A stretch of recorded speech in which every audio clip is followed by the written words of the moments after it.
Welcome, literary students, to this Masterclass Explainer. I am absolutely thrilled you're joining me today because we are going to unpack the mind of a true literary pioneer. We're talking about Bankim Chandra Chatterjee. Now, if you study Indian English literature, or honestly, South Asian literature in general, you simply cannot ignore Bankim. He wasn't just a writer, he was, in a very real sense, the brilliant architect who bridged the rigid, structured world of colonial bureaucracy with the vibrant, messy, emerging landscape of literary modernity.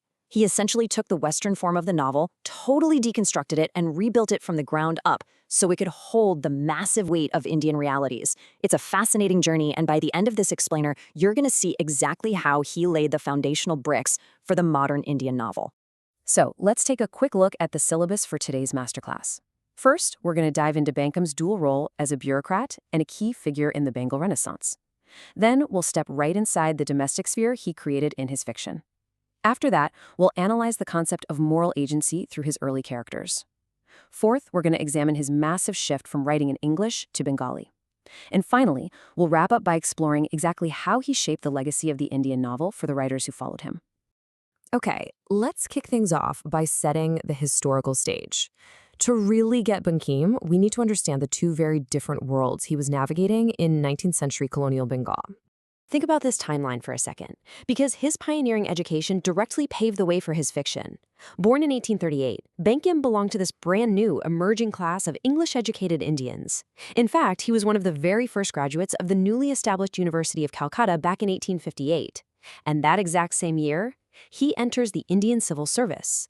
So he is deeply steeped in English literature, Enlightenment philosophy, and Victorian structural discipline. But simultaneously, he's working literally inside the machinery of the British colonial administration. This gave him a wildly unique vantage point. He could see the administrative realities of the colonizer on one hand, and the heavy sociocultural struggles of the colonized on the other. Just 6 years into this bureaucratic career, in 1864, he serialized his groundbreaking work, Rajmohan's Wife, which is widely regarded as one of the earliest Indian novels ever written in English. Now, as a civil servant, he was fully immersed in the cultural explosion we now call the Bengal Renaissance, and this dual identity gave him an incredibly sharp, critical lens.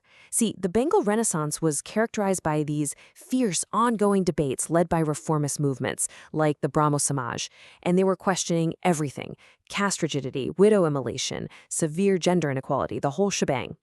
Bankim was right in the middle of this intellectual ferment. Now, he didn't blindly adopt every single radical reformist position out there, but he deeply shared their commitment to moral inquiry. He essentially used his position as a colonial insider to critically examine the social issues of his time.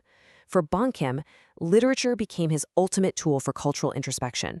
It allowed him to take these swirling, massive reformist debates and weave them directly into the fabric of his early fiction. Moving right along, let's step inside the actual physical spaces he wrote about, because his reformist worldview really comes to life when we look closely at his literary environments. To really grasp Bankim's realism, we have to define the domestic sphere. Before him, a lot of literature painted the domestic space with this sort of romanticized, harmonious brush. Well, Bankim completely shattered that illusion. He categorically refused to idealize the Indian household.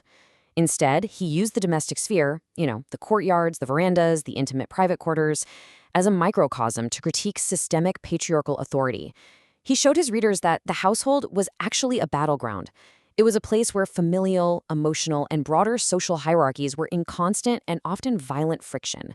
The home wasn't just a pretty backdrop for his characters to exist in. It was the very machinery that dictated their freedom, their subjugation, and ultimately their biggest moral tests. You see this perfectly in Rajmohan's Wife. He tackles this dynamic directly through a suspenseful, 3-part narrative that exposes just how incredibly vulnerable women were. The plot reads almost like a thriller. We follow Matangini, who is trapped in a deeply abusive, coercive marriage to a violent man, Rajmohan. And the narrative hits the gas pedal when she uncovers a conspiracy. Her husband is actively plotting to rob her sister's husband, Madhav, who, plot twist, actually happens to be Matangini's former love. So she's thrust into this terrifying position.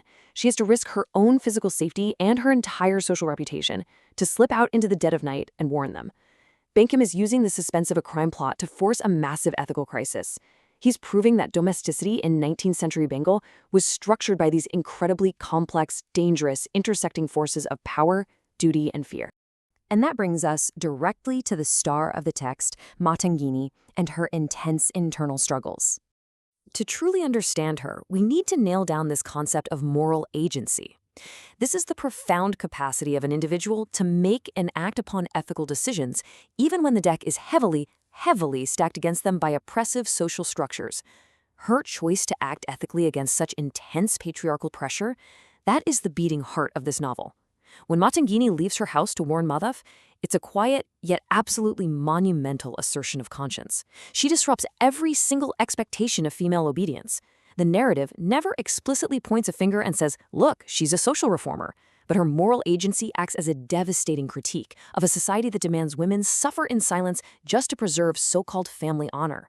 Her struggle is the ultimate battle against patriarchal authority. Caught between duty and desire, fear and courage, societal expectation and personal conscience, this quote right here hits the nail on the head. Matangini is not your simple, run-of-the-mill hero. She is a woman wrestling with a deeply complex internal ethical conflict. Think about it. She still harbors feelings for Madhav, yet her decision to save him isn't driven by some unchecked, reckless passion. It's driven by profound ethical reflection. Bankim's ability to give us, the readers, direct access to her internal monologues, to feel her suppression and her anguish, was revolutionary for the time. He essentially pioneered modern psychological realism in Indian fiction. By meticulously charting Matangini's internal conflicts, he invited the reader to empathize with her moral dilemma from the inside out. He turned a suspenseful plot into a brilliant character study. Look at how these characters stack up against each other. It creates such a fascinating contrast. Rajmohan embodies sheer patriarchal aggression, but Bankim shows us why. His violence stems from fragile masculinity, from poverty, and from the intense anxiety of losing control in a rapidly changing world. Then, on the flip side, look at Madhav. He is educated, he's morally upright, he's the quintessential, respectable middle-class man. Yet, when faced with Matangini's severe vulnerability, he's totally paralyzed by social propriety. He literally can't help her, because the rigid rules of middle-class respectability just won't allow it. And then there's Matangini. She is the only one who transcends social duty through actual moral courage. Bankim uses these stark contrasts to make a massive point. Having a colonial education and high social standing definitely does not equate to having true moral fortitude. All right, so here's where the story of Bankim's career takes a massive, unexpected turn. Just as he completely mastered English prose, Bankim did something totally wild for a writer of his stature. He just stopped writing novels in English. He recognized the profound limitations of using a colonial language. As perfectly as he could write in English, he realized that to truly capture Indian emotional registers, the local cultural idioms, and the natural rhythmic flow of oral traditions, he absolutely had to transition to his native Bengali. English was always going to be inherently a step removed from the lived, breathing reality of the characters he wanted to portray. Plus, the 1860s and 70s were seeing a massive explosion in Bengali print culture. Bankim wanted to build a true national literary tradition, and to accomplish that, he knew he had to speak directly to the wider, incredibly responsive vernacular reading public, rather than catering solely to an elite, English-educated minority. And this transition is where we see his absolute genius, hybridization. Even after switching to Bengali, he didn't throw out what he learned. He took the structural discipline, the plot coherence, and the sweeping historical romance style of Victorian novelists, think of writers like Walter Scott, and he seamlessly fused them with indigenous Indian aesthetics.